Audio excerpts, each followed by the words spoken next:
Hello everybody! So today I'm reading the story from my car whilst I'm on the ferry.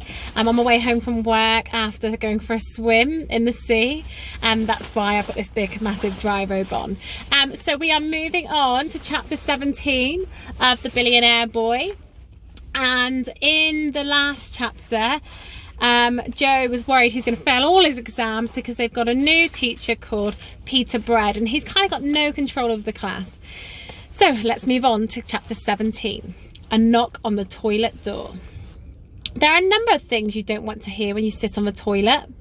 A fire alarm, an earthquake, the roar of a hungry lion in the cubicle next door, a large group of people shouting "surprise" to you, the sound of the entire toilet block being demolished by a giant wrecking ball, the clicking sound of someone taking a photograph, the sound of an electric eel swimming up the U-bend, someone drilling a hole in the wall, JLS singing. Admittedly, that wouldn't be welcome at any time. Most of you probably don't know who JLS is now. And a knock on the door. That last one was exactly what Joe heard at break time when he took a seat in the boys' toilet. Rat-tat-tat. To be clear, that isn't a knock at your door, readers. It's a knock on Joe's toilet door. Who is it? Asked Joe, irritated. It's Bob, replied. Yes, you've guessed correctly, Bob. Go away, I'm busy, said Joe. I need to talk to you. Joe pulled the chain and opened the door. What do you want? He said angrily as he made his way to the sink. Bob trailed after him, munching on a bag of crisps. It was only an hour since he'd been eating chips like everyone else, but obviously Bob got hungry very easily. You shouldn't eat crisps in a toilet, Bob. Why not? Because I don't know, because the crisp wouldn't like it. Joe whacked the tap on to wash his hands. Anyway, what do you want? Bob put the bag in his trouser pocket and stood behind his former friend. He looked into Joe's eyes in the mirror. It's Lauren. What about her? Joe had known it. Bob was just jealous. Bob looked away for a second and took a deep breath. I don't think you should trust her, he said. Joe turned around, shaking with fury. What did you say? He shouted. Bob stepped back, away, taken aback.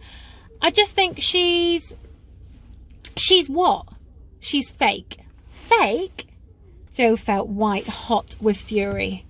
Lots of the other kids reckon she's an actress. They said she's in some advert or something. And I saw her out with this other boy at the weekend. What? Joe, I think she's just pretending to like you. Joe put his face next to Bob's. He hated being this angry. It was scary being so out of control. Say that again. Bob backed away. Look, I'm sorry. I don't want to fight. I'm just telling you what I saw.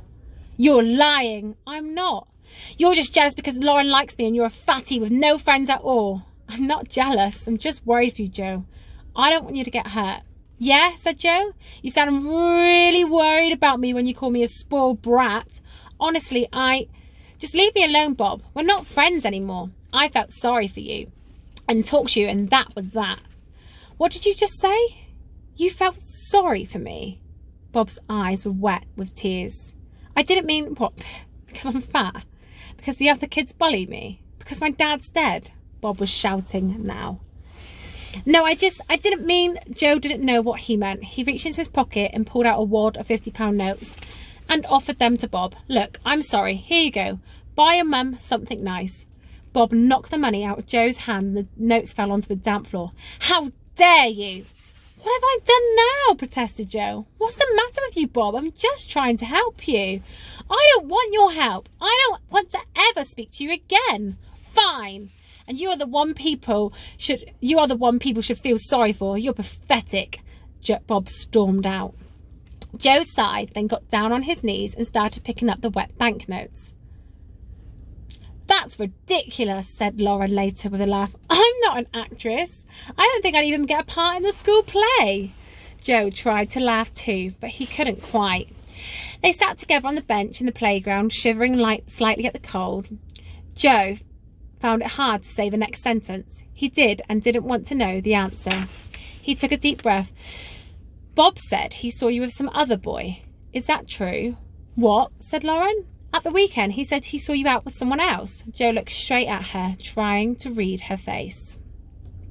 For a moment, she seemed to retreat to the back of her eyes. He's a liar, she said after a moment. I thought so, said Jo, relieved. A big, fat liar, she continued. I can't believe you were ever friends with him. Well, it was only for a bit, squirmed Jo. I don't like him anymore. I hate him, lying pig. Promise me you won't ever speak to him again, said Lauren urgently. Well, promise, Jo. I promise, he replied. A wicked wind whipped through the playground. And that's the end of chapter 17. Now, I don't know if I trust Lauren. I think maybe I'm on Bob's side. I'm not sure. What do you think? I'll find out later on in the story. Bye!